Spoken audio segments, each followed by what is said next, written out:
Assalamualaikum warahmatullahi wabarakatuh. Sudah makan siang? Udah. Sudah ibadah buat yang beragama Islam. Sholat zuhur udah jam 2 Nas. Udah mau asar. Oke. Nah, baiklah. Kalau di hari akhir pekan ini Anda sedang ada waktu, mungkin kemana-mana, sini dong, kumpul. Yuk ngobrol yuk. Kita ngobrol sesuatu yang penting. Iyalah, kalau nggak penting mah nggak usah diomongin. Kalau ngobrol tuh kudu yang penting aja. Karena untuk Anda, para sahabat semuanya, khusus sahabat saya di CISC, ya, sebuah komunitas isinya ya para penyintas kanker, pejuang kanker, dan juga keluarga sebagai pendukung. Kita ketemu lagi ya di IG Live hari ini, masih bersama CISC, Cancer Information and Support Center, dan masih dalam rangka kampanye 10 jari. Iya, kenapa 10 jari? Karena kalau ditangkupkan jari kita itu di perut, itu menggambarkan kedua ovarium perempuan. Nah, dalam kampanye 10 jari, yuk kita kenali faktor resiko serta gejala dari kanker ovarium sedini mungkin. Saya kan beberapa kali sudah ngebahas ya mengenai kanker ovarium di sesi IG Live sebelumnya. Waktu itu saya ingat dengan Dr. Pungki M, spesialis onkologi, ginekologi. Kemudian obstetrik dan ginekologi, salah. Kandungan dan kebidanan, gitulah ya bahasa Indonesianya ya. Konsultan onkologi tentang kenali kista dan kanker ovarium. Kemudian saya juga udah ketemu sama Dr. Muhammad Yusuf, spesialis obstetrik dan ginekologi, konsultan onkologi tentang kanker ovarium dan COVID-19. Kali ini saya akan membahas salah satu pertanyaan yang mungkin sering masuk ke DM saya ya. Sampai maaf ya nggak dibahas satu persatu karena banyak banget yang nanya. Terus jadi saya bilang sama para sahabat CISC, kita bikin IG Live aja yuk gitu ya. Jadi pertanyaan-pertanyaan yang masuk ke DM-nya saya pribadi atau ke CISC dibahas aja kita langsung di sini supaya jadi ilmu pengetahuan buat yang lainnya. Nah, apakah kanker ovarium itu diwariskan? Bersama-sama nanti kita akan ketemu sama Dr. Tovan Widya Utami, spesialis obstetrik ginekologi, konsultan onkologi. Nah, tapi saya mau menyapa dulu, tunggu ya.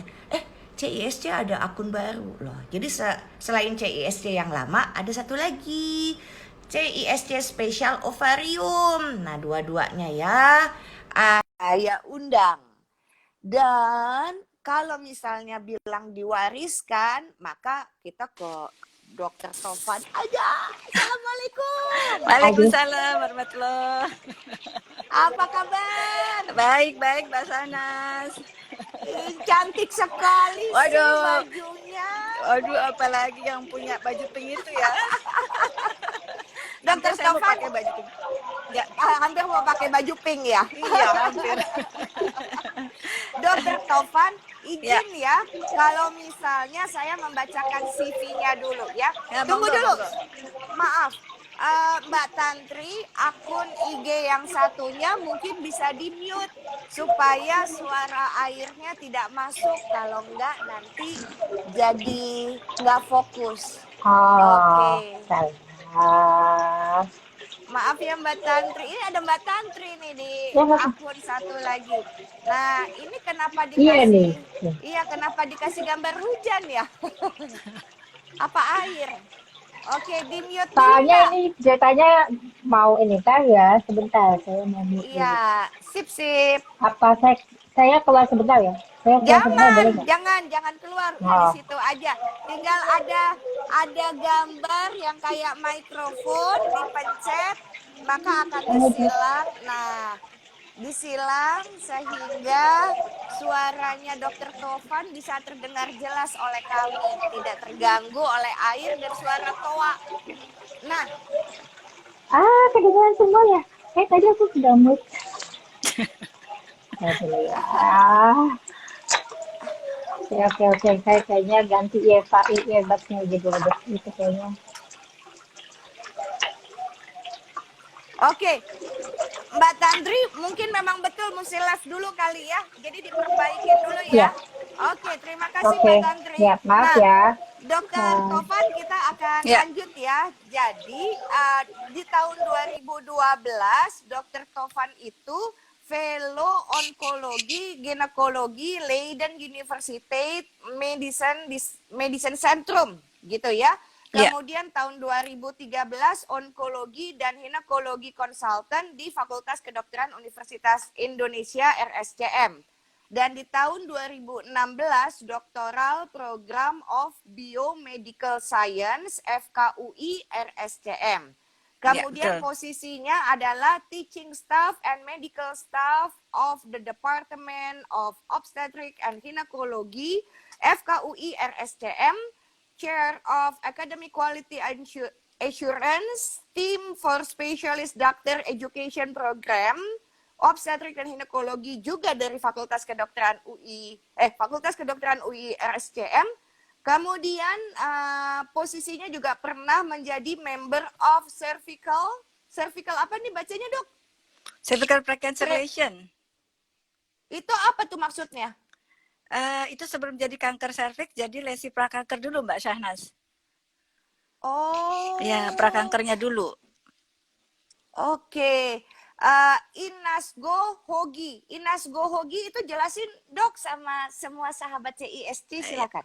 Baik, ya jadi ya perkenalkan saya biasa dipanggil Tovan ya mungkin supaya nggak bingung nama saya memang Tovan Widya Utami panggilnya Tovan. INASGO itu adalah Indonesian Society of Gynae Oncology Mbak Syahnas. Jadi itu adalah himpunan ahli kanker kandungan seluruh Indonesia. Nah kebetulan saya adalah anggota dari task force atau satgas dari lesi precancer cervix ya. Cervix itu leher rahim ya. Tapi ya ini kita bicara ovarium hari ini ya. Oke. Nah, di antara ovarium sama leher rahim yang sekarang jumlah paling membuat nyawa mesti kembali ke kampung ilahi yang mana? Yang cervix apa yang ovarium? Iya. Jadi kalau misalkan kita lihat jumlah tetap serviks ya Mbak Syahnas ya, karena memang kalau kita berada di Asia ini kita juara 3 ya Mbak Syahnas setelah Cina dan India ya. Jadi pada insiden di Asia Pasifik bahkan kita nomor 1 kanker serviks di Asia Pasifik dan nomor 2 kematian akibat kanker serviks setelah negara Nepal ya. Tapi kalau seandainya kita cerita tentang parah-parahan nih ceritanya ya, parah-parahan mana sih ovarium sama serviks gitu ya. Kalau kita cerita ibaratnya probability atau kemungkinan seorang meninggal akibat kanker serviks itu kira-kira 50% ya, karena separuh dari orang yang terdiagnosis serviks itu 50%-nya itu meninggal. Sedangkan kalau pada ovarium 64% Mbak Syahnas. Jadi memang lebih tinggi pada ovarium. Jadi ibaratnya dia silent killer ya kalau pada ovarium. Betul. Dibandingkan kalau pada serviks yang sebenarnya bisa kita deteksi secara dini begitu. Iya, soalnya kalau cervix itu kan berhubungan badan, ada berdarah, payudara, ada benjolan, begitu ya. Nah, ovarium takumaha, adanya letaknya di dalam kan, nggak bisa kelihatan, nggak kerabat. Itu PR. Kalau gitu tanda-tandanya bagaimana dok? Soalnya supaya juga siapa nih yang mesti waspada, kan kita ngebahas ya kanker ovarium diturunkan karena kejadian juga. Ibu saya meninggal karena kanker ovarium. Saya juga gitu ya. Iya. Nenek saya, ibunya ibu juga meninggalnya kanker. Ovarium. Oh, kanker ya. Iya, tapi udah metas. Jadi udah nggak jelas nih awalnya di mana. Gitu jadi ketahuannya udah stadium lanjut udah kemana-mana. Kemudian adiknya ibu saya pun meninggalnya karena kanker kuat banget nih keluar luar biasa saya. ya Mbak Syahnas. Iya. Jadi Luar gimana dong biasa. tanda-tanda, apalagi kalau ada pohon keluarga macam saya? Silakan dok. Ya, ya, ya. Sebenarnya ini kalau dikatakan Mbak Syahnas ini Angelina Jolie Indonesia ya. Angelina Jolie-nya Indonesia ini Mbak Syahnas nih ya. Ada 5 tadi kalau nggak salah, ada 5 anggota keluarga ya. Nah kalau kita cerita tentang tadi apa, betul sekali bahwa kanker ovarium ini sebenarnya salah satu kanker yang dapat ya diwariskan atau diturunkan. Walaupun memang sebenarnya tidak semua dan bahkan hanya sekitar 15-20% saja kanker ovarium yang dapat diwariskan. Namun apabila memang di keluarga kita terdapat tadi tuh kanker yang terkait dengan keluarga ya, jadi kanker ovarium, kanker payudara, kanker usus besar, kolorektal, atau misalkan kanker endometrium badan rahim, atau misalkan kanker prostat ya, itu memang pankreas juga termasuk ya, itu memang harus lebih berhati-hati ya. Kalau ditanyakan tadi tentang apa faktor-faktor resiko, itu nanti kita lebih bahas lagi ya Mbak Sanas ya. Jadi mungkin kita cerita tentang tadi gejala nih, apa sih gejalanya sehingga kita bisa mengenali lebih awal ya.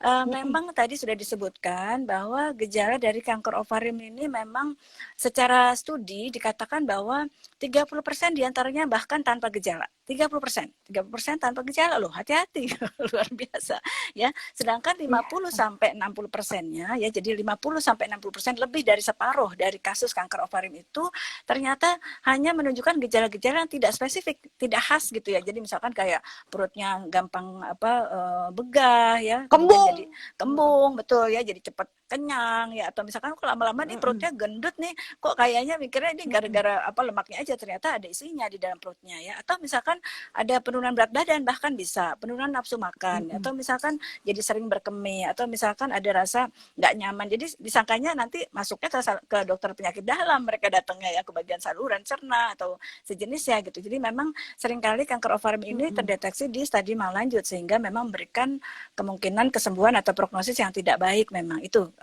Dan ini menjadi masalah di seluruh dunia, tidak hanya di negara berkembang, bahkan ini menjadi masalah yang sangat besar juga di negara maju, Mbak Syahnas. Ya. Oke. Nah, jadi betapa beruntungnya saya waktu ketahuan di tahun 98 lokasi kansernya dan jenisnya itu menyebabkan saya tidak menstruasi. Iya, Padahal betul. saya belum menikah, nggak melakukan hubungan Iya, seks, nggak jadi hamil, nggak mungkin pastinya nggak hamil ya. hamil, pasti. Iya. Jadi sekarang kalau pohon keluarganya begitu harus periksa, begitu kan? Kalau Iya, bahasanya begitu ya. betul.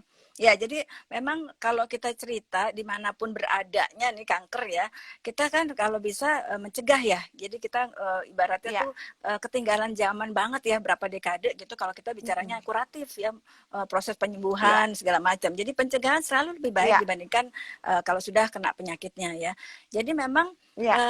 ya dalam kanker ovarium ini sayangnya walaupun sudah banyak penelitian tentang biomolekuler ya, gimana zat-zat atau misalkan marker-marker yang dikembangkan oleh negara maju sampai mahal pun studinya pun masih belum ada satupun parameter atau marker untuk mendeteksi secara dini. Jadi screeningnya belum ada dibandingkan payudara dan serviks. Makanya kebangetan ya kalau misalkan kanker serviks payudara itu datangnya stadium lanjut karena ada mekanisme untuk menyaring atau mendeteksi secara dini, yaitu screening tadi ya.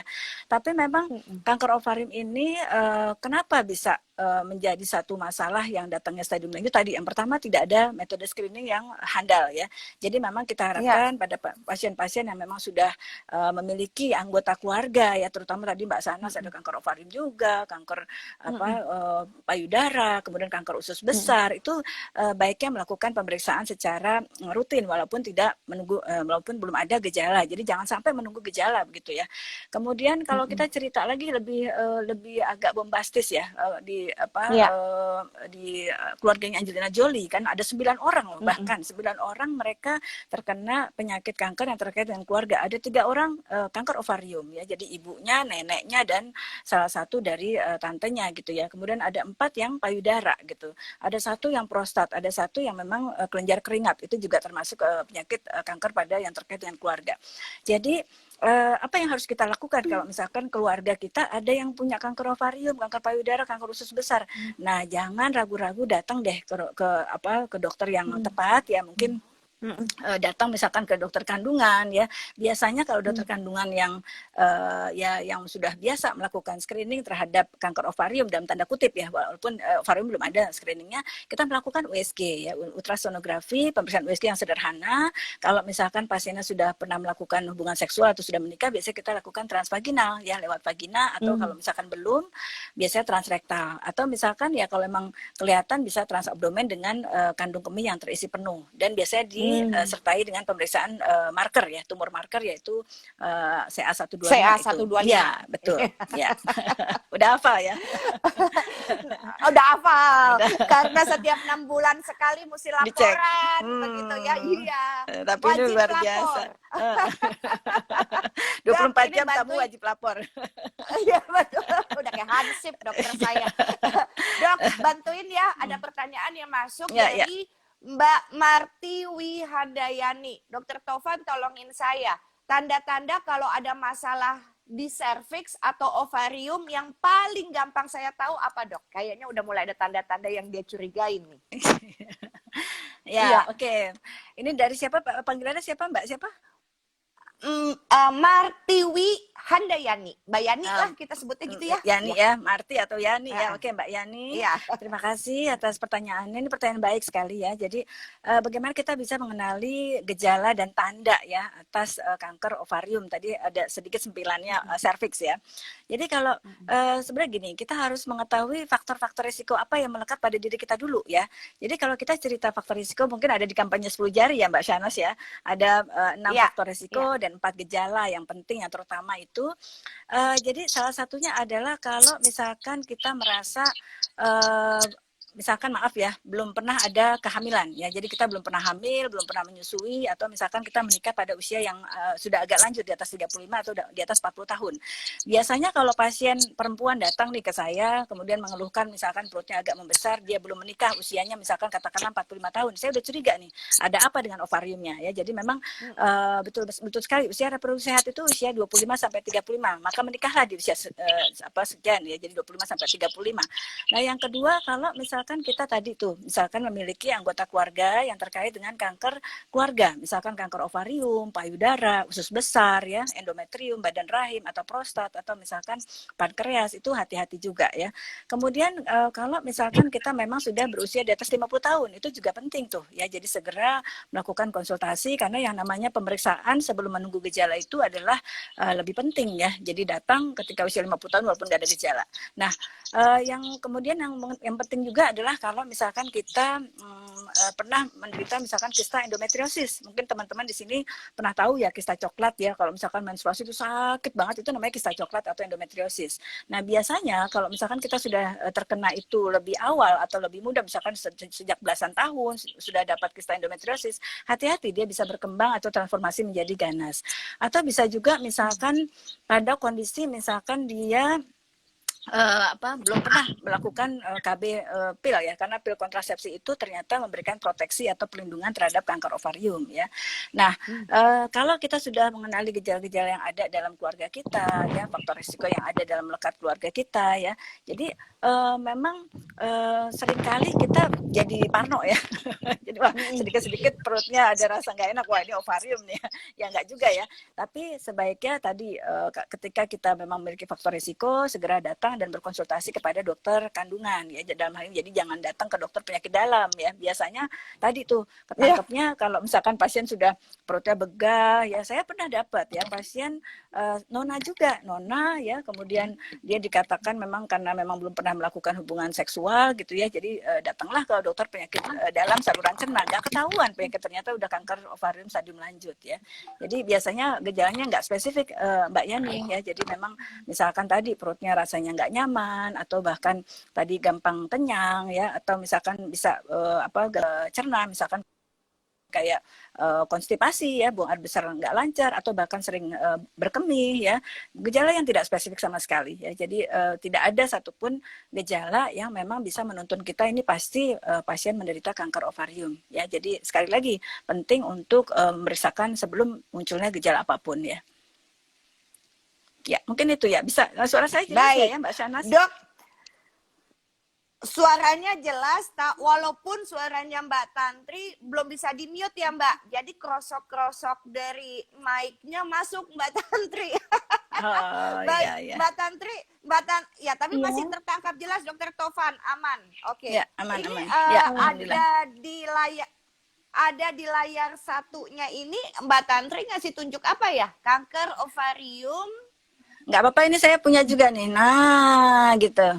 Nah, Kelihatan nggak? Saya juga punya. Oke. Oh iya. Ya, silakan. Nah, jadi mungkin sedikit tadi Mbak Yani ya. Tadi kan nanya juga tentang serviks ya. Nah, kalau ini gambar saya jelas nggak ya? Gambar Aman, slide saya. Aman. Jelas aman. ya. Nah, Ya. jadi kalau misalkan kita kalau gitu, maaf, Mbak Tantri kalau gitu boleh di out dulu ya supaya gambarnya Dokter Tovan lebih jelas besar kelihatan di layar kalau begitu ya, karena ada 2. Oke, siap Mbak. Oke, siap. Makasih Mbak Tantriku sayang. Ya, silakan Dok. Ya, lebih dekat lagi. Nah, lebih jelas aman. ya. Ya. Nah, baik. Ini kalau kita lihat di sini, saya izin dulu, wajah saya nggak ada ya. Ini goyang-goyang. Jadi ini adalah organ dari kandungan kita ya. Jadi kalau misalkan ini saya kok nggak, ini jelas nggak ya? Aman. Ya, jadi kalau kita lihat di sini ya, ini adalah saluran, maaf ya, yang namanya vagina ya. Ketika vagina itu bertemu di ujung ya, di dalam ini adalah yang namanya serviks ya, leher rahim. Jadi maaf teman-teman yang sudah melakukan hubungan seksual atau misalkan sudah menikah, memang istilahnya mentoknya itu ketika kita melakukan hubungan itu ada di serviks di sini ya. Sehingga tadi Mbak Sana sudah sampaikan, kalau seandainya dia ada sesuatu di situ, memang terjadi gejala tuh, misalkan habis hubungan ternyata ada spotting atau bercak darah ya, sedikit mungkin ya, nggak sampai berdarah ngocor ya. Kalau sudah sampai berdarah spontan biasanya saat ini sudah lebih lanjut. Itu serviks gejalanya postcoital bleeding atau misalkan keputihan ya. Jadi cairan-cairan berbau yang agak kurang sedap begitu ya. Nah, sedangkan ovarium itu betul organnya ada di dalam perut ya, di dalam rongga abdomen. Nah, ini kalau vagina mentoknya ke serviks, dia ada sampai ke dalam saluran rongga rahim yang namanya cavum uteri. Nah, itu yang namanya endometrium. Itu juga bisa terkait dengan kanker pada keluarga.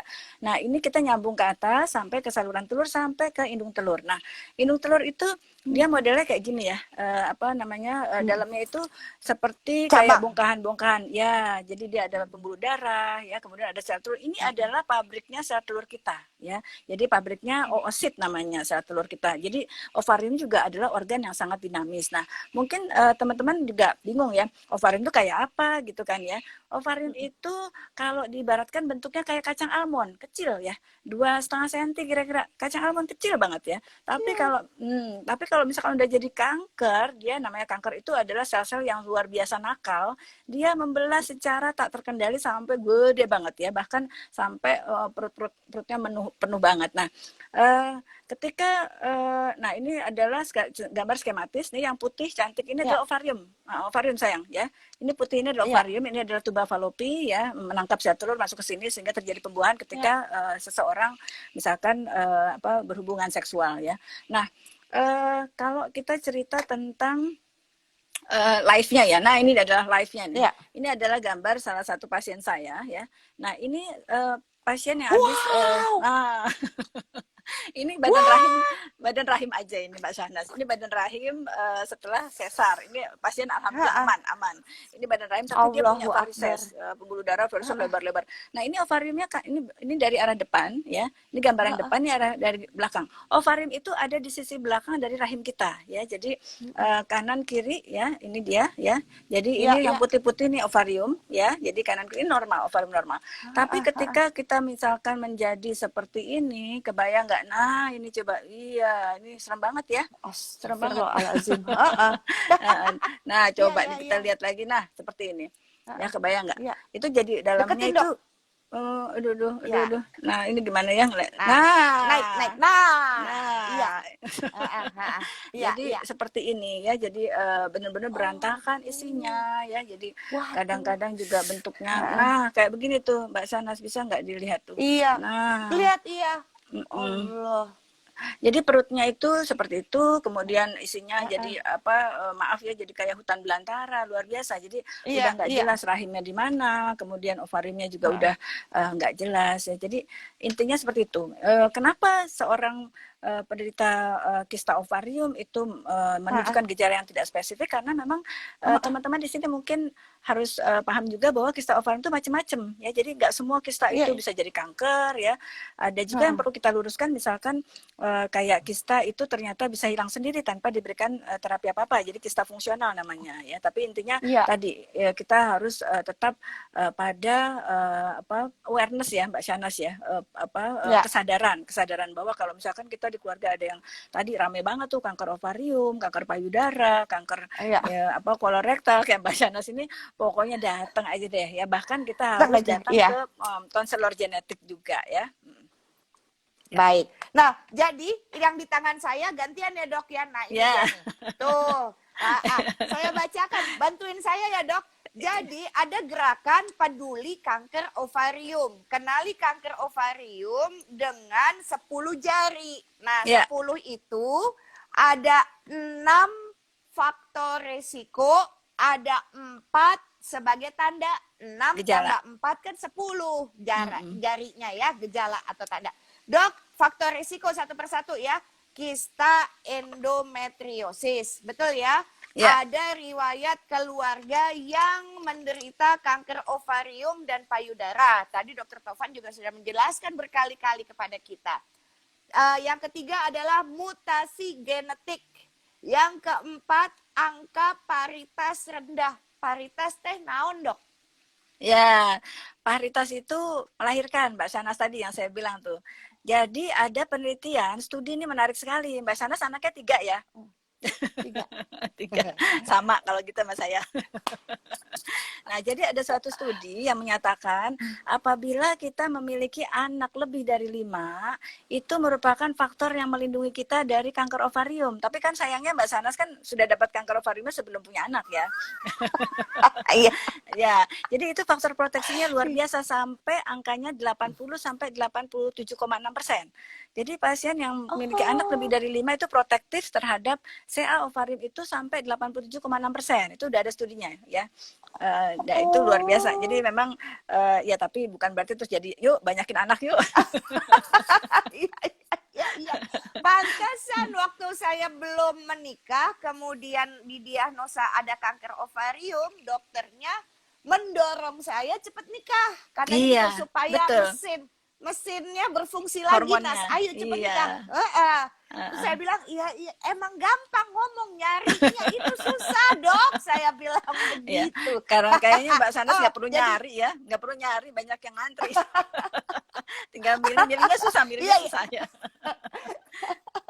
Ngantrinya yang salah yang datang soalnya, jadi susah milih. Lagi ya. Ya. Yang kelima adalah gaya hidup buruk. Gaya Iya. hidup yang buruk tuh apa? Ngerokok gitu ya. Iya. Alkohol, Iya. stres gitu ya. Iya. Apalagi Iya. dok? Ya, jadi udah sebutin semuanya ya. Tadi memang lifestyle atau gaya hidup itu jelas ya. Untuk semua penyakit jelas ya. Tadi udah disebutkan ya. Yang pertama jelas kita harus memperkuat antioksidan kita. Antioksidan itu anti racun ya. Kalau kita cerita, kenapa sih antioksidan, anti racun itu penting gitu ya? Karena pada dasarnya cancer itu adalah suatu hasil dari suatu mutasi. Mutasi itu perubahan sel ya. Bisa di tingkat sel, bisa tingkat kromosom, bisa di tingkat yang lebih luas lagi. Jadi memang bagaimana kita bisa menghadirkan zat-zat anti racun dalam tubuh kita. Makanya jangan dihadirkan rokok. Itu rokok racun itu. Udah tahu ya, jadi itu luar biasa racunnya. Jadi ibaratnya gini, kalau kita banyak nih, ibaratnya vitamin C, vitamin D, vitamin E segudang lah ya kita konsumsi secara rutin, tapi kita menghadirkan racunnya juga, ngerokok tiap hari, ini menang-menangan siapa nih gitu loh ya. Jadi memang harus menjaga nutrisi apa yang baik. Jadi memang kita anjurkan yang high protein ya. High protein itu misalkan protein tinggi ya, yang paling baik kan di makanan-makanan ikan laut ya. Jadi seperti ikan salmon, ikan tuna ya. Tapi kalau misalkan memang kita takut juga tercemar oleh polusi di laut, ya mungkin ikan air tawar seperti ikan kembung juga ternyata bagus sekali ya proteinnya. Kemudian putih telur rebus tentunya yang tidak digoreng ya. Kemudian juga tadi sudah disebutkan ya tidak merokok ya, hindari stres ya. Stres itu terdiri dari stres fisik maupun psikologis loh. Jangan salah ya, kalau stres fisik itu artinya misalkan kita kelelahan, capek, itu juga stres. Jadi artinya recovery sel kita jadi tersedot untuk itu ya, dibandingkan untuk perbaikan sel-sel yang vital gitu ya. Atau yang tadi tidak kurang gerak ya, jadi mager ya, mager. Kurang olahraga. Kaum ya, rebahan, apalagi zaman pandemi. Zaman pandemi semua mager. Memang gara-gara kita harus stay at home ya, stay at home, tapi jangan terlalu mager juga udah. Dan di rumah kalau misalkan ada tangga ya udah naik turun tangga, atau misalkan ya beli sepeda statis itu kan zaman pandemi ini pada diskon ya, big sale kayaknya ya. Bisa diusahakan seperti itu. Jadi intinya pola hidup sehat ya, tadi dari nutrisi ya, diet protein, kemudian protein tinggi, kemudian serat buah, sayur yang segar ya, vitamin C, D, E ya, kemudian juga tidak merokok, kemudian banyak cairan atau air putih ya, kemudian juga aktivitas fisik ya, jadi gerakan. Karena dan itu yang penting juga adalah menghadirkan happiness ya, kebahagiaan Mbak Syahnas ya. Karena tadi Mbak Syahnas kenapa ini luar biasa jadi survivor yang kayaknya udah lewat deh berkali-kali survivor. Cengengesan melulu soalnya ya. Karena nggak pernah ada ininya ya, kelihatan manyunnya. Kalau manyun di kamar jadi, aja kayaknya. Benar jangan ketahuan orang. Kalau derita mah kunyah telan sendiri. Kalau kebahagiaan bagi-bagi. Nah, itu top tuh, top. Dok, jadi ubah gaya hidup seorang wanita, maka sebetulnya dia sedang menyelamatkan jiwanya. Betul, setuju ya? betul. Kalimat setuju itu ya? banget. Ya, setuju banget. Ya. Oke. Nah, jadi yang keenam, faktor yang keenam ini Dok adalah pertambahan usia. Apa maksudnya? Ibu saya kenanya usia 53, hanya 5 bulan meninggal. Aduh, pas banget itu Mbak Syahnas. Jadi memang kalau kita lihat epidemiologi ya, epidemiologi itu adalah ilmu tentang distribusi ya, di mana usia yang paling banyak, di mana kondisi geografis atau negara mana gitu ya. Kalau kita cerita memang puncak dari usia kanker ovarium itu memang di atas 50 tahun ya, itu dianggap, ini kita bicara kanker ovarium yang jenis epitel ya. Tadi kita udah sampaikan bahwa kanker ovarium itu ada yang jenis epitel ya, epitel itu ada pelapis dari ovarium, ada yang jenis yang dari sex cord itu lebih kecil lagi, ada lagi yang jenis germinal, germ cell gitu. Mostly sebagian besar memang kanker ovarium itu adalah yang dari epitel, itu kira-kira 90%. Nah, itu kalau kita bicara kanker ovarium secara umum memang yang dimaksud adalah kanker ovarium epitel yang paling jenis yang paling mematikan gitu ya. Nah, pada kondisi yang memang non epitel kayak misalkan germ cell, dysgerminoma ya, atau York-Sack, itu namanya ada yang berbagai jenis kanker ovarium, itu biasanya pada usia belasan tahun malahan, pada usia muda gitu ya. Tapi kalau dysgerminoma banyak sekali pasien-pasien kita kanker ovarium yang survive ya, bahkan sekarang sudah punya anak 1, 2 dan seterusnya. Nah, kalau kita bicara distribusi usia, memang di Indonesia ini usia yang paling banyak kanker ovarium itu adalah usia 45 sampai 54 tahun Mbak Syahnas. Ya. Jadi 45 sampai 54 tahun dengan median usia tengahnya adalah 53, pas banget dengan usia mamanya Mbak Syahnas. Ya, ibunya Mbak Syahnas luar biasa, jadi pas gitu ya. Jadi 45 sampai 54. Oleh karena itu, memang kalau misalkan seorang perempuan sudah ada satu faktor risiko aja, misalkan usia 35 nih, misalkan maaf ya, belum menikah gitu ya. Dia belum menikah ya, pasti belum hamil juga ya harusnya ya, itu kan secara normalnya begitu ya. Jadi sebaiknya dia harus memeriksakan ya untuk screening ke dokter kandungan, jangan takut misalkan nanti di USG transvaginal kan belum melakukan hubungan seksual ya, pasti USG-nya bukan transvaginal, dan melakukan cek tumor marker CA125 tadi ya. Jadi memang, atau misalkan kita usia katakanlah 40 tahun punya anak 1 misalkan, tapi misalkan kakak kandung kita ada kanker payudara, atau misalkan ibu kita kanker ovarium, nah itu juga harus dilakukan pemeriksaan ya. Jadi sangat-sangat jelas ya bahwa kalau kita mendeteksi secara lebih dini, pastinya prognosis atau kemungkinan sembuhnya akan lebih besar. Itu udah jelas ya. Nah, kalau kita cerita nih Mbak Syahnas, mungkin ini informasi yang sama-sama kita prihatin ya, bahwa kalau kanker serviks kan leher rahim itu banyak terjadi di negara berkembang ya. Jadi 85% itu ada di negara berkembang gitu, karena screening kita tuh belum jalan di negara berkembang. Kalau negara maju, kanker serviks sudah hampir habis ya, karena mereka pada tahap lesi pra kanker, yang tadi pra kankernya udah dihabisin tuh di situ. Jadi belum sampai kepada kanker. Nah, sedangkan kalau pada kanker ovarium memang itu sulit ya. Kenapa? Tadi tidak ada screening apapun yang bisa dijadikan sebagai patokan yang handal untuk kanker ovarium. Tapi tadi kalau misalkan kita terkait dengan beberapa faktor ya, misalkan usianya sudah 50 tahun ke atas, atau misalkan usia di atas 35 tapi belum menikah, atau misalkan memang belum pernah ada kehamilan, atau misalkan keluarga dengan segala macam tadi, kanker yang terkait dengan keluarga, kanker ovarium, payudara, endometrium, prostat, pankreas, itu memang harus segera diperiksakan. Atau tadi misalkan waktu mudanya pernah kista endometriosis. Ya, banyak pasien-pasien saya yang ternyata dulunya waktu mudanya kista endometriosis, sekarang ternyata datang dengan perubahan transformasi menjadi ganas. Itu ada beberapa seperti itu ya. Jadi intinya memang harus datang sebelum menunggu gejala yang muncul ya. Ya. Baik. Nah, kebetulan Dokter Taufan ngomong gejala atau tanda begitu ya. Kan tadi kan udah 6 nih dibahas. Tadi udah komplit pembahasan mengenai faktor risiko. Sekarang kita bahas yang 4. Kan 10 jari. Yang 4 adalah gejala atau tanda. 1, kembung. 2, nafsu makan berkurang. 3, sering buang air kecil. 4, nyeri panggul atau perut. Silakan, Dok. Nah, ya. Nanti kalau udah pada sering buang air kecil langsung wah, kanker ovarium nih.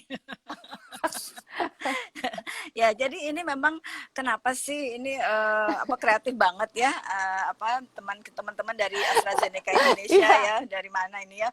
Jadi 10 jari ya. Ini memang awareness atau kewaspadaan saja bahwa andai kan punya gejala-gejala seperti ini, bolehlah datang ke dokter kandungan gitu ya.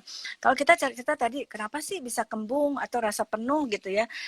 Biasanya pada masa atau tumor ovarium yang sudah membesar ya. Jadi artinya kalau di bawah 5 cm tentu nggak bikin kembung gitu ya. Kalau di bawah 5 cm masih kecil, biasanya cuma rasa discomfort, rasa nggak nyaman. Nah, kenapa bisa jadi penurunan nafsu makan?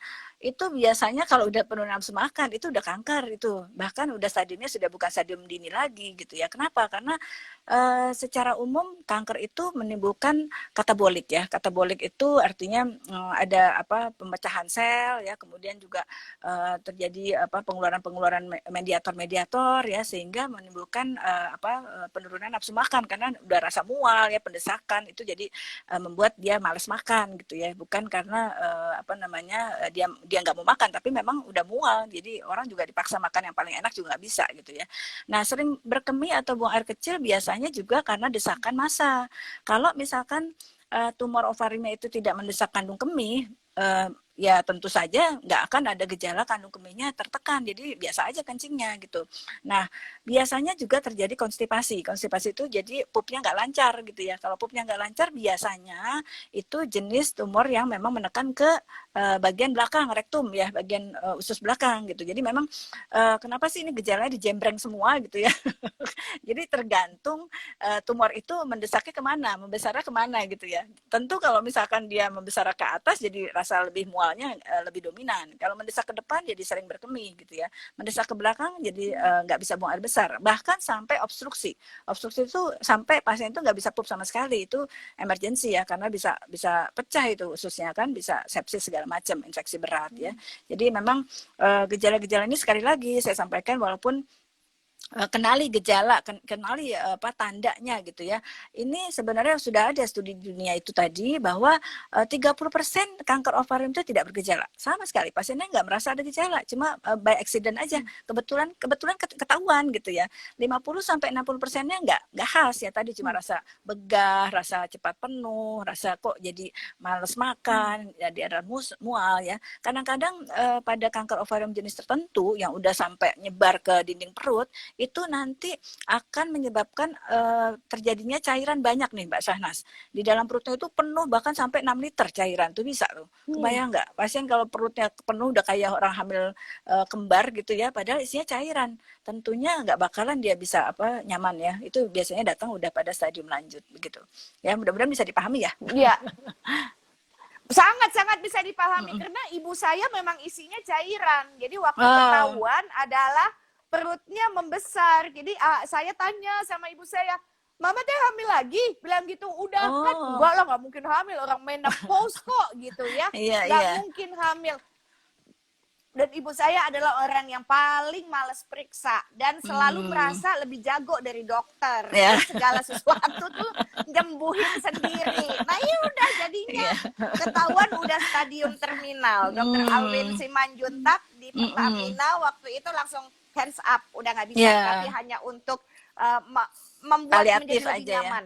Ya 5 bulan. Paliatif aja. Paliatif jadi cuma 5 bulan. Ngomong-ngomong cairan nih Dokter Tovan butuh bantuan lagi adalah Mbak Maria Sus Twins Mom. Bagaimana jika CA125 saya selalu normal Dokter Tovan karena kasus ibu saya rajin check up setiap tahun. Termasuk CA125 hasilnya selalu normal.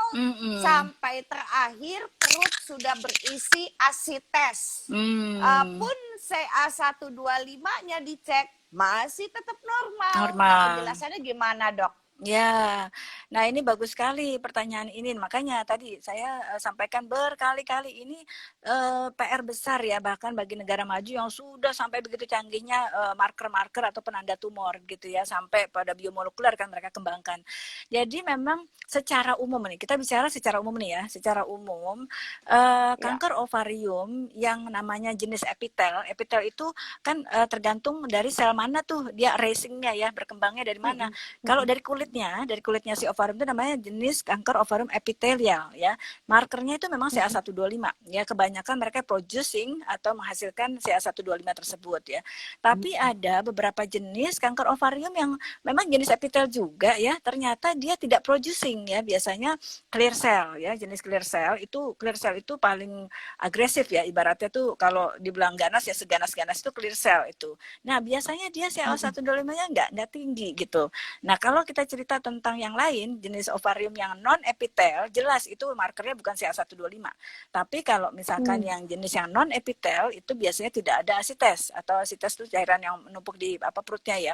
Jadi mungkin kalau dari pertanyaan tadi, kelihatannya ini kanker ovarium yang jenis epitelial, tapi mungkin yang jenis clear cell, Mbak Syahnas. Nah, clear cell itu biasanya dia nggak meningkatkan CA125 atau slightly increase, hanya meningkat sedikit saja begitu.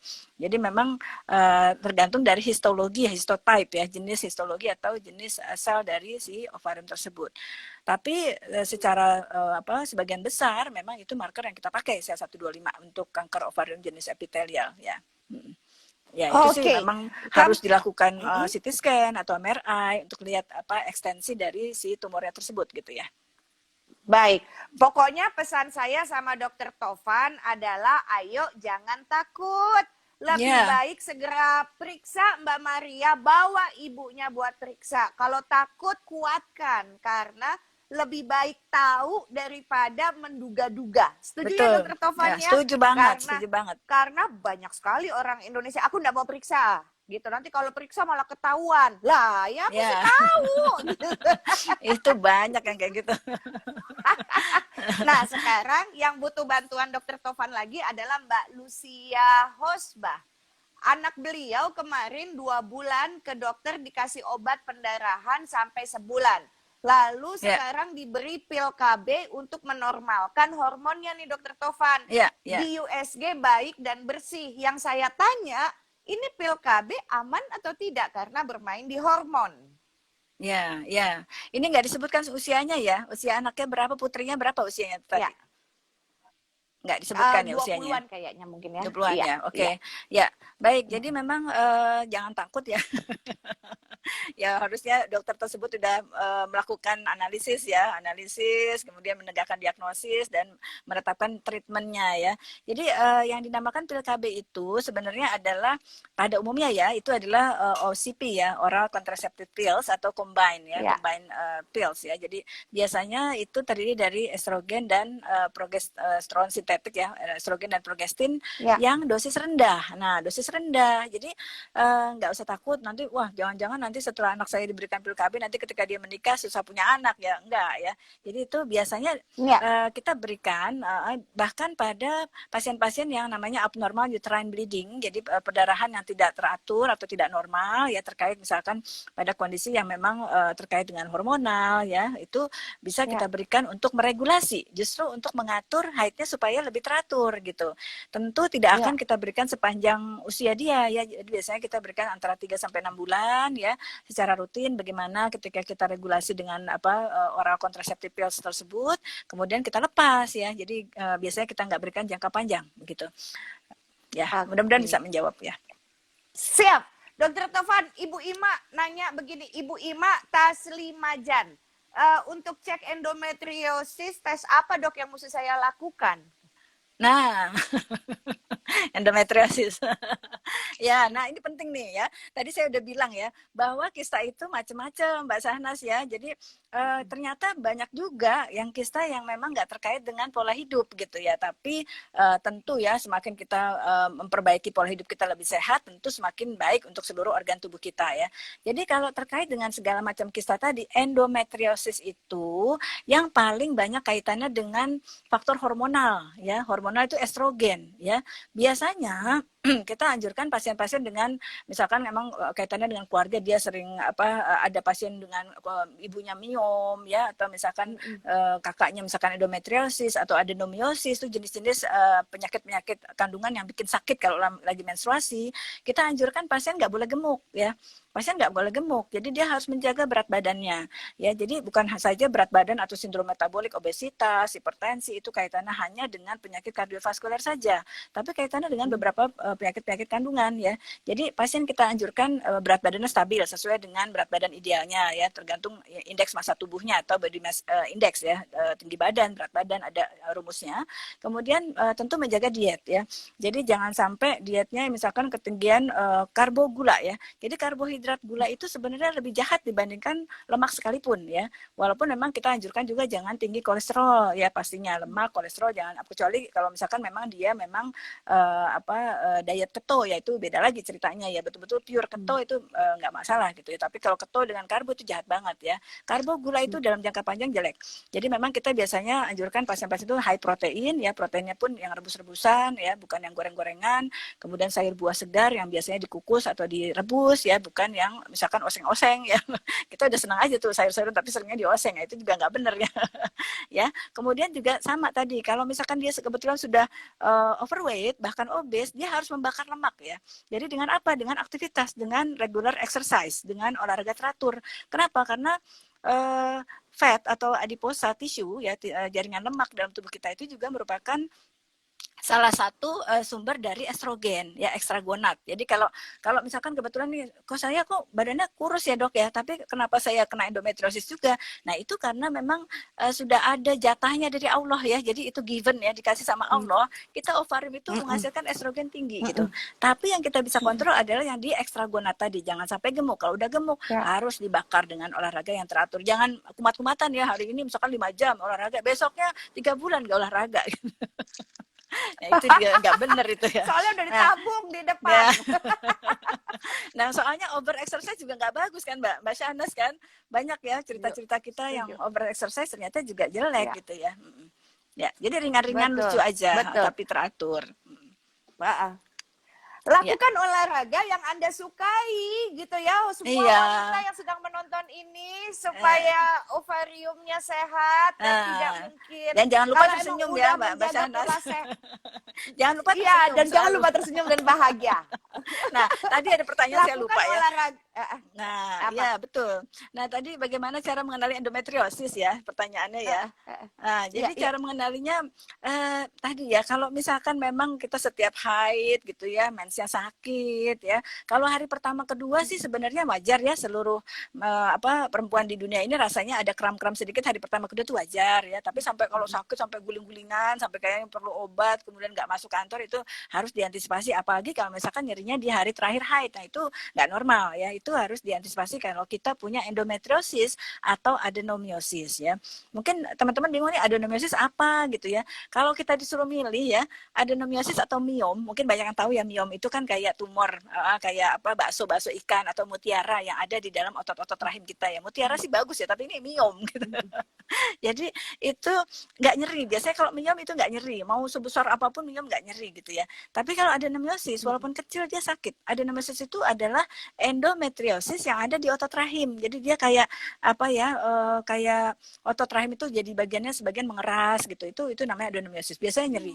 Kalau misalkan ada di bagian belakang umumnya memang adenomiosis itu ada di bagian segmen belakang di otot rahim. Itu biasanya melekat dengan usus, rektum ya, sehingga pada saat buang air besar juga kadang-kadang sakit, atau misalkan ketika melakukan hubungan seksual pada posisi tertentu juga sakit ya. Atau misalkan kalau sudah yang lebih berat lagi, dia nggak pakai mens, nggak pakai hubungan, nggak pakai buang air besar juga itu nyeri bagian bawahnya, itu bisa kita curigai suatu endometriosis gitu ya. Baik.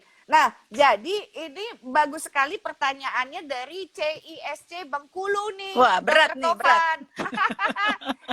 Izin bertanya Dokter Tovan, saya Yes, siap. Ibu Hajah Asih, Ketua CISC di Bengkulu gitu. Mau nanya, pasiennya Dokter Tovan yang paling banyak tuh usia berapa yang terkena kanker ovarium?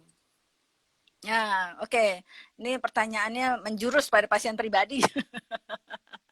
Ya, alhamdulillah Ibu ya. Jadi kebetulan saya di RSCM ya, RSCM FKUI, kami sebagai staf medis juga staf pengajar ya. Jadi memang karena RSCM itu adalah rumah sakit tersier ya, rujukan nasional. Jadi memang cukup banyak kanker ovarium yang kami terima di RSCM ini ya, dibandingkan kalau pasien pribadi. Maaf, kalau seringkali kita memang sering memotivasi pasien pribadi yang katakanlah kanker apapun karena biaya besar, kita arahkan ke BPJS. Jadi supaya mereka tidak terbebani secara biaya. Kalau secara usia, kalau dari 10 tahun terakhir ya, 10 tahun terakhir dari kanker registrasi di RSCM itu memang kita mendapatkan pasien rata-rata tadi saya sudah sampaikan 45 sampai 54 tahun. Ya, itu usia puncaknya ya. Yang paling muda antara 16 tahun, 19 tahun itu jenis kanker ovarium yang non epitel ya. Jadi yang prognosisnya beberapa yang masih bagus ya. Kemudian usia tengahnya atau median age-nya adalah usia 53 tahun, Ibu ya. Jadi memang sebagian besar memang di atas usia 50 tahun. Namun kalau kita bandingkan dengan jumlah operasi yang kita lakukan selama 7 tahun terakhir, itu kira-kira di kami itu bagian kanker kandungan itu operasi sekitar 1.100 sekian ya, 1.064 ya, hampir 1.100 itu selama 7 tahun. Nah, kira-kira itu 570-nya, jadi kira-kira hampir 60%-nya adalah kasus ovarium ya. Jadi memang ovarium ini juara kedua di Indonesia setelah serviks ya. Jadi pertama serviks, kedua ovarium, yang ketiga endometrium, yang keempat penyakit trophoblast ya, yang kelima penyakit yang kanker vulva, vagina dan tuba ya. Jadi memang ovarium itu jenis yang kedua, tapi memang mematikan yang pertama dibandingkan kanker yang lain karena datang sudah pada stadium lanjut gitu. Ya. Baik, ini pertanyaan dari Ibu Marini Martauli. Dokter Tovan, jadi kalau saya kena kista sampai mesti operasi angkat rahim, saya aman nggak dari kanker ovarium? Ya, jadi Ibu Marini ini dari tadi depannya M semua ya, Mbak Syahnas ya. Iya. Marti, Marini, Yani ya, gitu ya. Kayaknya ini saudaraan kayaknya ya. Namanya generik lah pokoknya. Gak ada yang Mama. Syahnas gitu. Namira gitu ya, ada ya. Ada. Tovan juga nggak ada. ada. Ya nggak ada duanya pokoknya, saya sama Mbak Syahnas nggak ada duanya deh. Baik, Jadi Ibu tadi menanyakan kalau diangkat rahim ya, apakah terbebas kanker ovarium ya. Nah ini tergantung ya, kalau misalkan ada kista juga, apakah kita juga diangkat sekalian ovarium atau tidak. Nah sekarang ini penting nih, penting buat ibu-ibu, teman-teman di sini ya. Jadi jangan sampai kita ketakutan minta diangkat ini apa ovarium. Jadi wah saya takut kanker ovarium, minta diangkat ya ovarium dua-duanya gitu ya. Nggak begitu juga ya.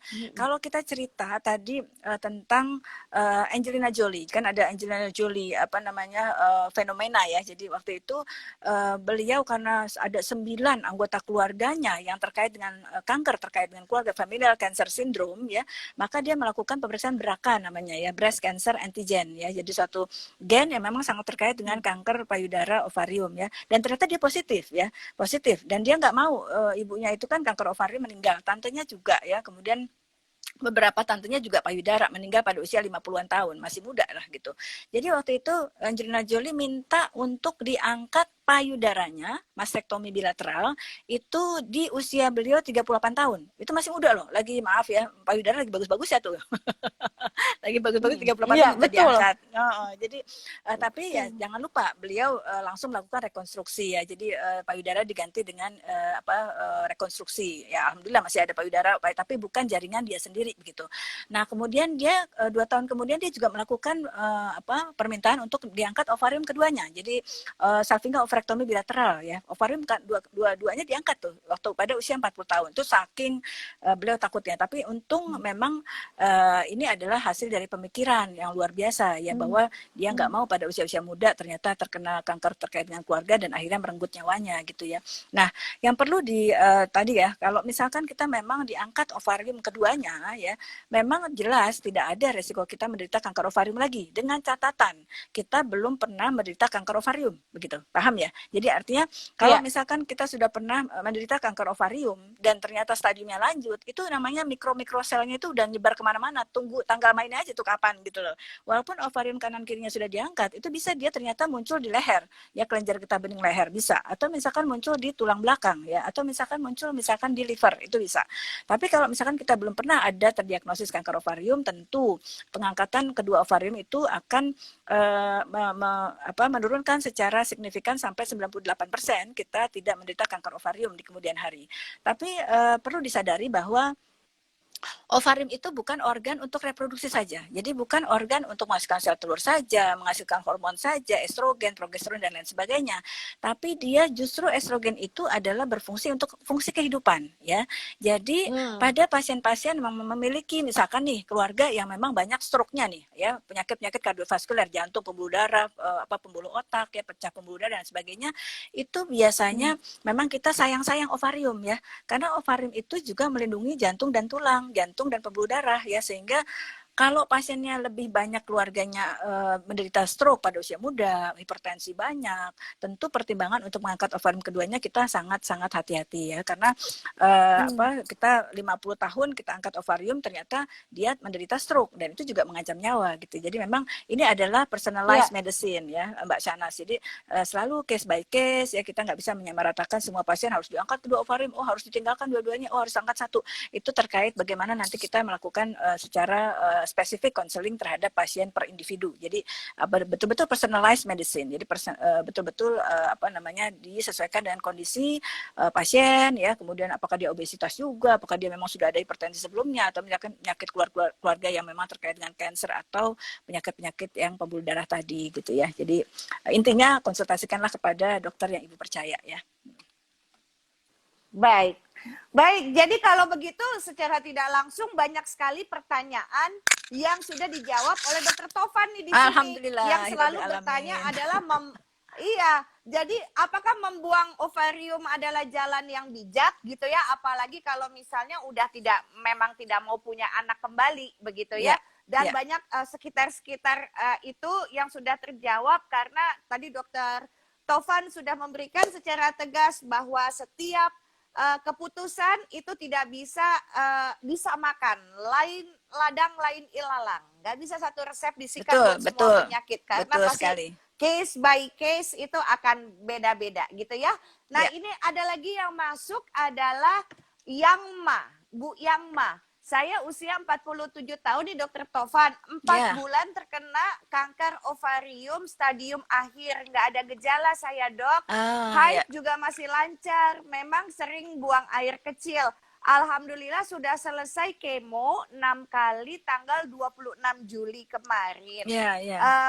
Besok mau check up ke dokter lagi. Dokter Tovan mau nyampein apa ke Ibu Yangma?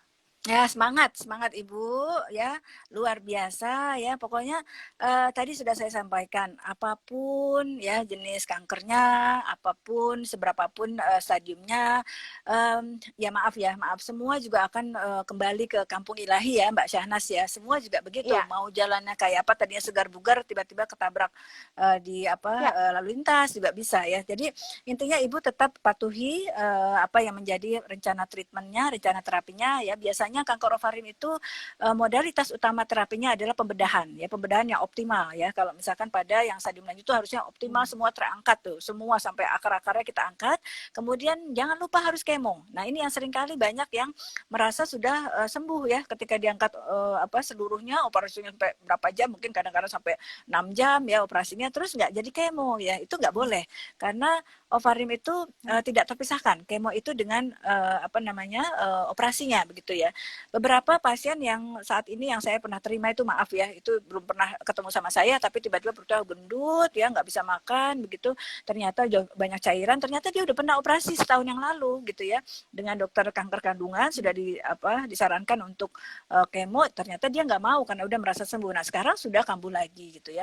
Jadi intinya memang betul ya, ketika kita mendapatkan kanker semua juga akan merasa sedih ya, itu wajar, itu sangat natural ya, nah it's very natural gitu.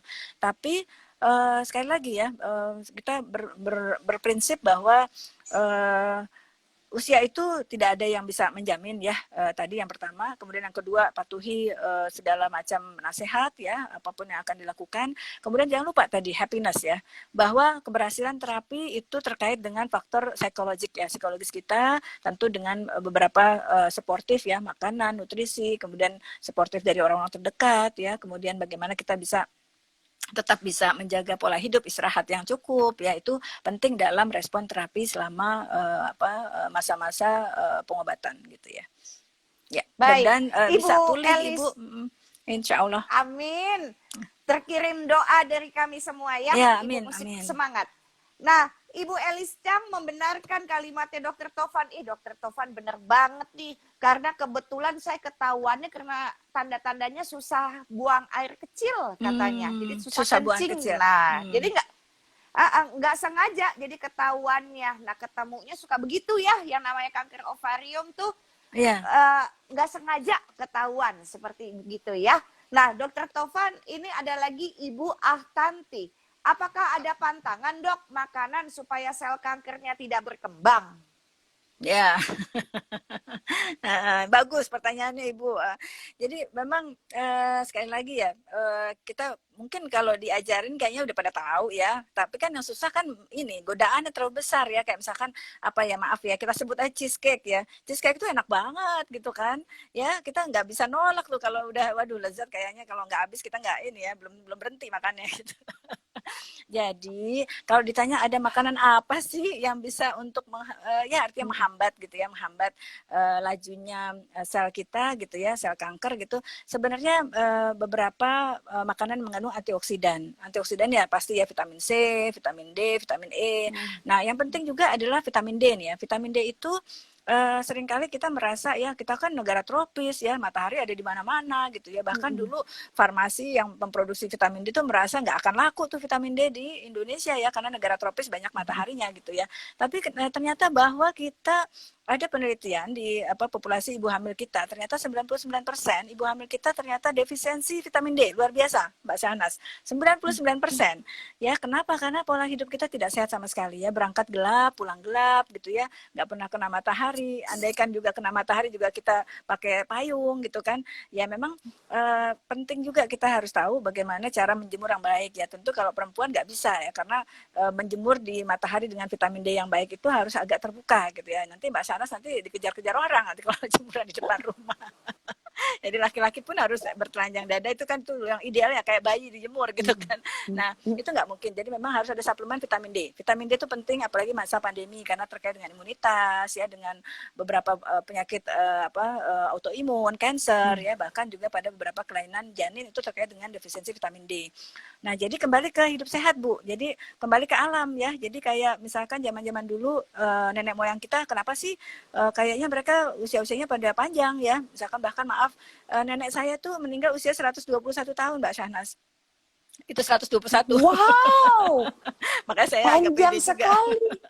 Iya, Wow, kakek saya tuh usianya. 136. Kakek saya lebih tua lagi 136. Saya bilang itu bener nggak ngitungnya tuh ya. Tapi ternyata ya, karena Wow. mereka nggak neko-neko ya hidupnya di desa ya, walaupun waktu itu pamong desa lah ya. Hidup di desa, makannya juga makanan yang tanpa pengawet ya, rebus-rebusan, sayur-sayur yang ada di pekarangan, nggak ada lagi yang misalkan apalah campuran pestisida dan lain sebagainya. Jadi memang perbaiki nutrisi alami, sayur buah segar ya. Kemudian penting juga kalau kita membeli di tempat yang di luar, kita nggak tahu tuh dia ada campuran pestisida atau herbisida, itu memang harus dicuci secara baik dengan air hangat mengalir ya. Itu yang penting untuk menghindari itu. Kemudian protein tidak kalah pentingnya. Kemudian daging merah juga nggak apa-apa. Ada mitos ya bahwa kanker itu nggak boleh makan daging merah. Itu juga salah. Salah. Ya, salah. Itu kurang besi nanti dia, lemes nanti leto ya. Lemes. Jadi Mau anemia kemo jadinya. nggak punya. Iya, mau kemo nggak punya tenaga Iya, akhirnya. betul. Jadi yang penting adalah variasi makanan, protein juga hewani yang paling baik ya, misalkan ikan laut atau ikan kembung atau ikan darat air tawar yang itu yang tapi juga kalau mampu ikan lele nggak apa-apa ya. Yang penting variasi. Jadi hari ini misalkan ada ayam atau ikan, besoknya misalkan daging dengan apa, itu yang penting variasi. Tentang jumlahnya nggak perlu terlalu banyak sebenarnya, tapi yang penting adalah variasinya ya. Jadi penting tadi tuh untuk menjaga imunitas ya. Jadi memang secara prinsip jangan sampai kita kebanyakan makanan pengawet dan juga bakar-bakaran ini penting, Mbak Sahnas. Misalkan kita terlalu banyak makan sate. Sate. Kalau yang hitam-hitam tuh kambing kadang-kadang ada guling. yang kambing guling ya. Boleh makan tapi yang hitam-hitamnya disingkirkan gitu ya. Barbecue tapi yang sedikit-sedikit yang rasanya agak pahit-pahit itu ada nitrosamin, itu karsinogenik juga ya, menimbulkan kanker untuk jangka panjang gitu ya. Ya. Baik. Ada Ibu Eri, Dr. Tovan. Beliau riwayat CA ovarium stadium 1 5 tahun lalu. Sudah diangkat ovarium dan rahimnya. Lalu sudah melakukan kemoterapi juga, Dok. Ada nggak kemungkinan saya kansernya kambuh lagi? Silakan, Dok. Ya. Jadi semangat. Saya tetap bilang semangat, Bu ya. Jadi kalau kita cerita ya terus terang nih, kalau kita cerita secara teori, ibaratnya tuh kalau udah jadi kanker ya, itu kan tumor ganas ya. Jadi kalau ditanya kanker ganas apa enggak, udah pasti kalau kanker tuh ganas. Dia memang ada satu masa remisi. Remisi itu kelihatan jadi sembuh gitu ya. Tapi dia tetap ada resiko untuk terjadi recurrence, Ibu ya. Recurrence itu kambuh entah berapa tahun lagi. Tentu semakin dini kita temukan stadiumnya, tentu kekambuhan itu semakin lama terjadinya atau bahkan bisa sembuh seperti Mbak Syahnas ya. Jadi memang kalau ditanyakan Ibu apakah beresiko untuk terjadinya lagi, ada tetap Bu, tapi tetap satu, kencengin doa aja ya, doa dan ikhtiar pasti ya.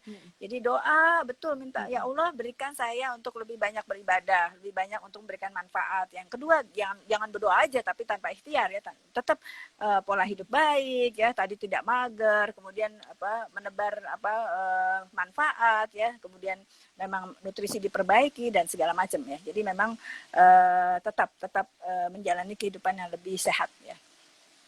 Baik, ada Ibu Wati 107. Dok, saya ada kista nempel di ovarium 5 tahun yang lalu, besarnya 4 mili. 4 mili Pak Senti kali. Nah, Pak Senti. Habisnya ml kali tulisnya. Iya, salah. Mililiter. Iya. Oh, mililiter, iya. Bulan lalu saya USG, kata dokter kistanya menciut. Itu kenapa ya, Dok? Kok kista bisa menciut? Rahimnya sudah diangkat 11 tahun yang lalu. Silakan, Dok. Oh ya. Ya ini memang kategorinya tadi ya, ada beberapa kista yang sifatnya fungsional. kista fungsional itu adalah terkait dengan ya dinamika siklusnya si ovarium itu sendiri ya. Jadi biasanya memang kita anjurkan kalau itu kan ada sifat-sifatnya tuh. Kalau ibu misalkan dapetin dokter yang memang udah biasa ngelihat USG gitu ya untuk kista-kista ovarium, bilang oh ini jinak nih nggak apa-apa, nanti kita evaluasi lagi misalkan 3 bulan lagi, atau misalkan oh ini kayaknya kista fungsional nih, ini nggak diapa-apain juga bisa hilang, nanti datang ketika kalau misalkan sudah selesai haid, misalkan kalau masih haid gitu ya, biasanya itu akan hilang sendiri Mbak Syahnas ya. Tapi ada juga yang memang jenis kista yang kecil, itu tergantung. Jadi itu mungkin kista fungsional nggak apa-apa, aman insya Allah.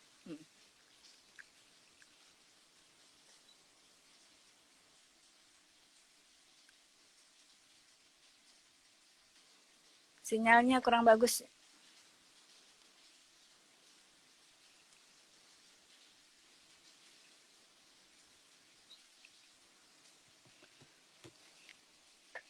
Oke, ada Ibu Ima Taslimajan. Dok, izin bertanya. Saya tuh udah pakai ini ngelakuin vaksin HPV. Sudah dilaksanakan 3 kali. Ini melindungi saya untuk berapa tahun ya HPV itu ya, Dok? Ya, ini kita ceritanya jadi melebar ya Mbak Syahnas ya. Apakah mitos atau fakta kanker ovarium dapat diwariskan? Ternyata ke serviks juga. Ya sudah dijawab di depan ya, bahwa itu bukan mitos, itu fakta bahwa kanker ovarium bisa diwariskan ya. Jadi harus rajin-rajin sekarang bikin pohon keluarga ya, pohon keluarga, neneknya ya, tantenya, sepupunya apa segala macam ada nggak kanker itu. Nah jadi emang HPV itu adalah penyebab dari kanker serviks ya. Jadi yang dikatakan vaksin HPV itu vaksin pencegahan ya. Jadi itu memang diberikan sepanjang studi yang sudah sampai saat ini, itu sepanjang hidup baru 1 kali aja, jadi belum diperlukan booster ya, belum diperlukan ulangan ya, suntikan ulangan.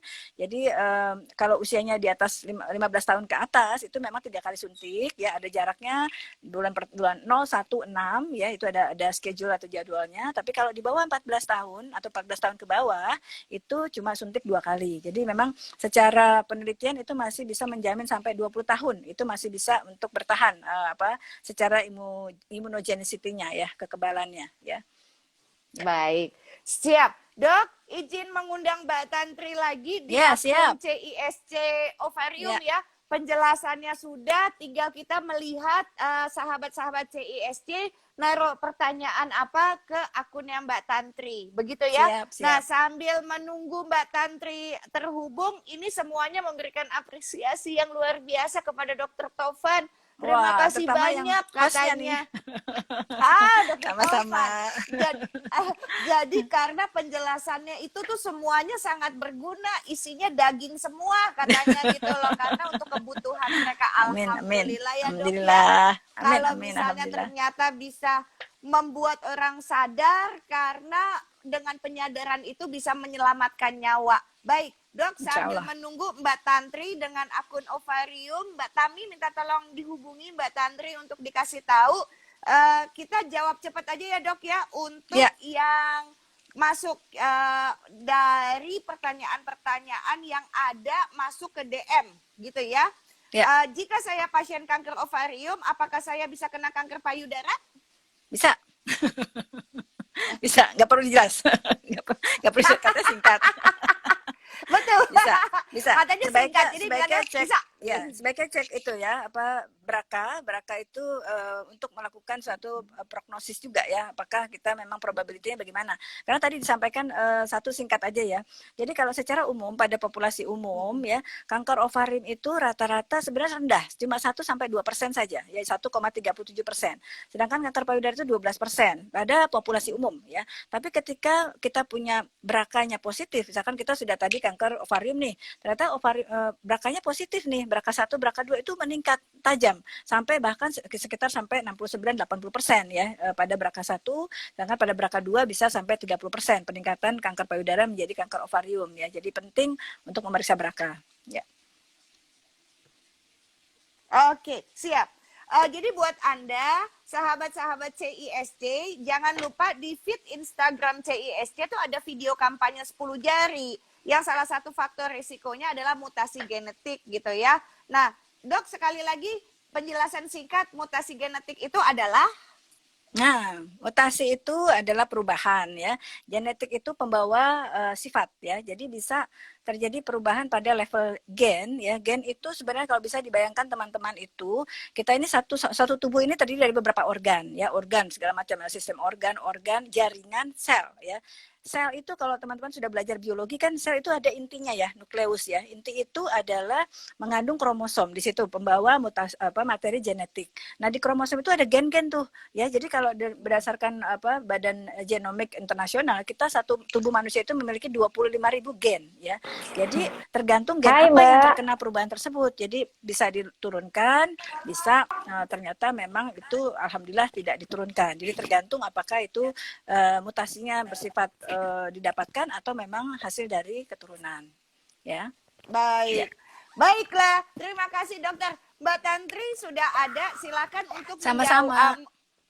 memberikan pertanyaan yang dari sahabat-sahabat CISC melalui Mbak Tantri. Silakan Mbak. Oke, soalnya dokter, maaf ya, tadi gangguannya.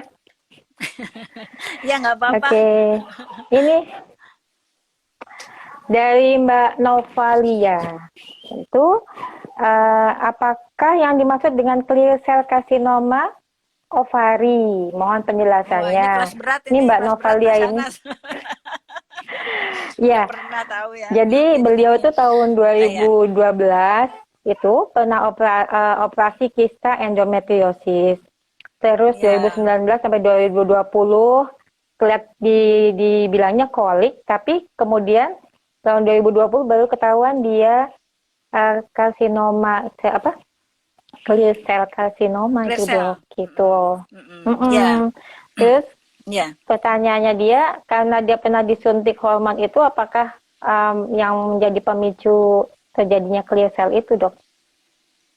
Nah, itu tadi sebenarnya kalau sedikit jeli ya, saya sudah menjelaskan ya tadi mungkin kurang detail ya.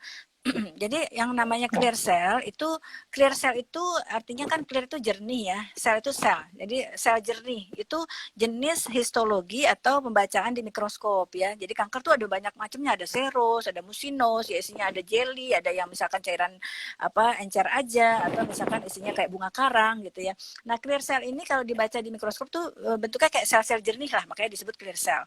Nah, itu tadi sudah saya sampaikan, untungnya clear cell ini porsinya dia tidak terlalu tinggi ya dibandingkan misalkan yang jenis yang lain, karena clear cell ini ternyata dia agresivitasnya sangat tinggi dan dia sangat kemoresisten. Kemoresisten itu kebal di kemo ya, itu si clear cell ini ya, dibandingkan yang jenis yang high grade serous itu lebih bagus prognosisnya di kemo. Nah, tadi kaitannya dengan suntikan hormon yang didapatkan pada waktu pertama kali kista itu sebenarnya tidak berhubungan ya. Jadi itu justru pengobatan ya terhadap kista endometriosis. Memang kalau endometriosis yang berkembang kemudian ya itu bisa terjadi transformasi, perubahan jadi ganas. Itu udah ibaratnya itu natural history-nya, udah perjalanan penyakitnya ya. Jadi memang kalau dia endometriosis nggak terkontrol, misalkan memang kita obesitasnya tetap berjalan, nggak banyak gerak ya, kemudian nutrisinya juga nggak baik, imunitasnya nggak baik, yang si kista endometriosis tadi bisa kambuh menjadi satu perubahan jadi ganas ya. Jadi memang itu pentingnya selalu melakukan kontrol atau follow up setelah kista endometriosis ya. Jadi memang kista endometriosis bisa jadi ganas pada misalkan clear cell, kemudian endometrioid jenis yang lain itu adalah suatu perjalanan penyakit yang memang alami seperti itu. Jadi bukan kaitannya dengan pengobatan sebelumnya. Ya, mudah-mudahan bisa menjawab ya, tapi tetap semangat ya. Iya Siap. dok, terima kasih. Baik. Nah, dok, ini jadi buat sebagai kesimpulan dok, kalau tapi sebelum masuk ke 5W1H ya, sebelum 5W1H adalah begini, apakah kalau orang kena kanker ovarium takut bahwa dia tidak bisa punya anak? Karena saya kalau menjelaskannya, karena ini kan pengalaman pribadi, selama ada ovarium yang masih ditinggalkan sama dokter dan itu sehat, dia bertelur, maka 100% Anda bisa punya anak. Begitu saya jawabnya kalau dong. di DM. Iya. Silakan. iya, jangan gentar ya, sedikit pun harus confident ya, harus betul-betul confident. Tergantung ya, tadi saya sampaikan tergantung jenis kanker ovariumnya ya. Jadi kalau yang dysgerminoma itu jenis yang baik sekali. Jadi kemo itu habis tuh. Jadi biasanya kita nggak angkat semuanya kalau pada kasus dysgerminoma, dan pasien bisa hamil lagi ya dengan kondisi normal ya. Tentu tetap follow up ya. Jadi jangan berkecil hati.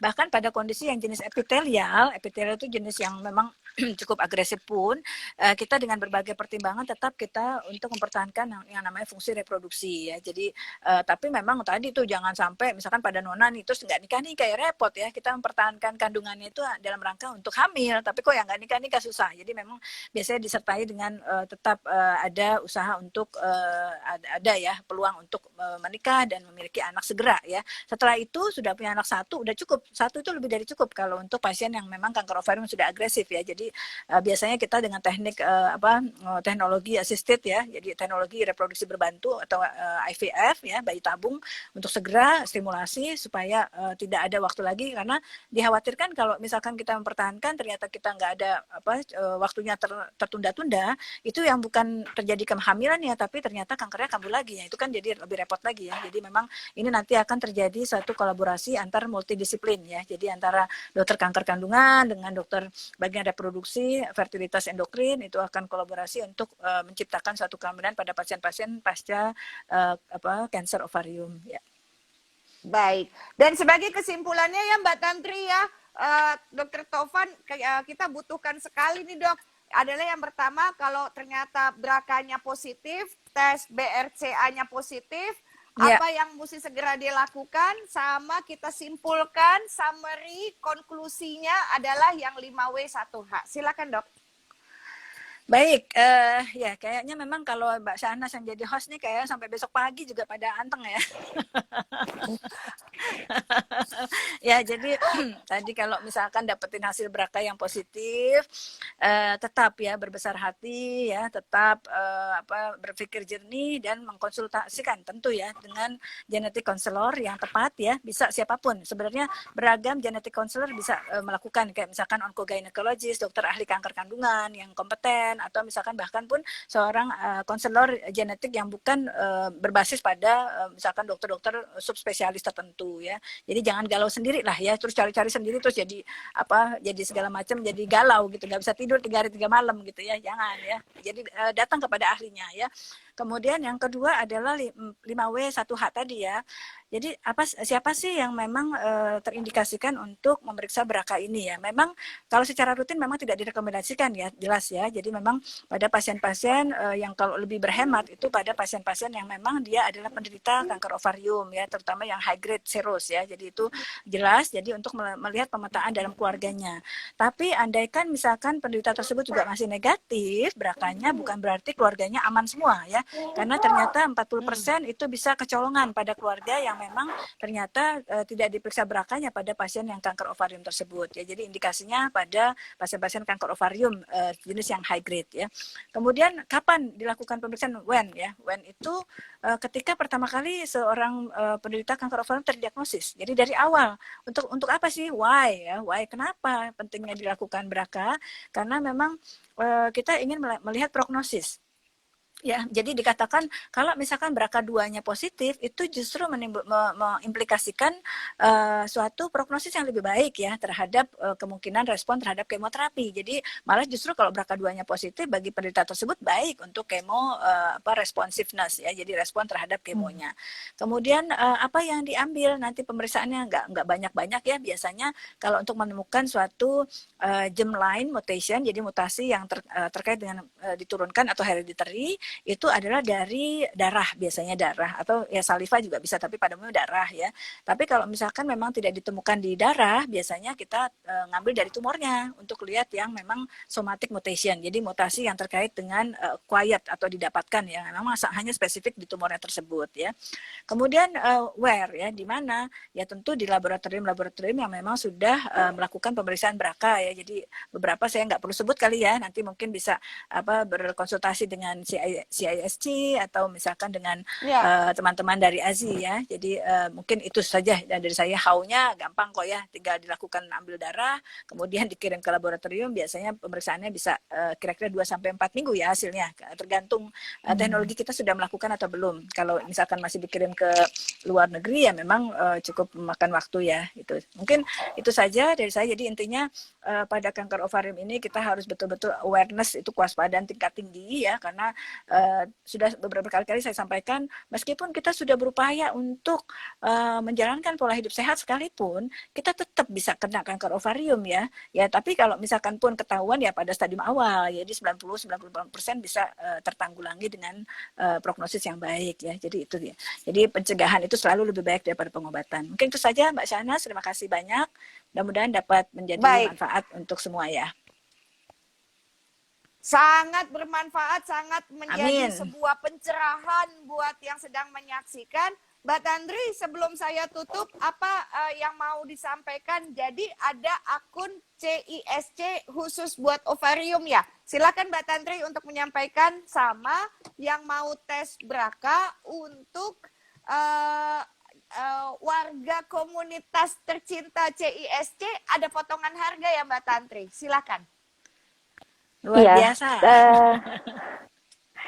Kalau yang buat teman-teman yang concernnya kan selama ini lebih banyak yang cervix ya dokter ya, edukasi gitu, banyak kan yang cervix. Sebenarnya ovarium tuh kadang-kadang suka informasinya kurang gitu. Nah ini kita udah ada IG CISC Cancer Ovarium, pakai C ya, CISC Cancer Ovarium.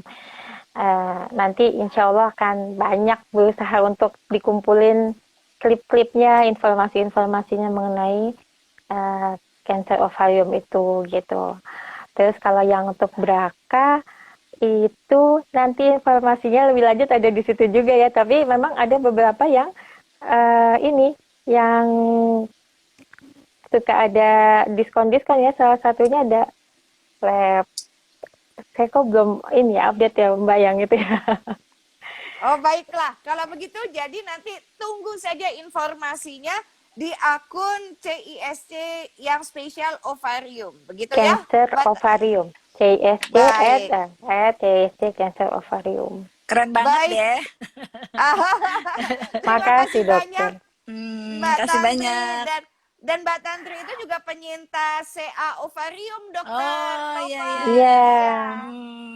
4 tahun lalu tanggal segini saya lagi kemo yang kedua. Aduh hebat ya, udah ada diarinya, udah penuh ya diarinya.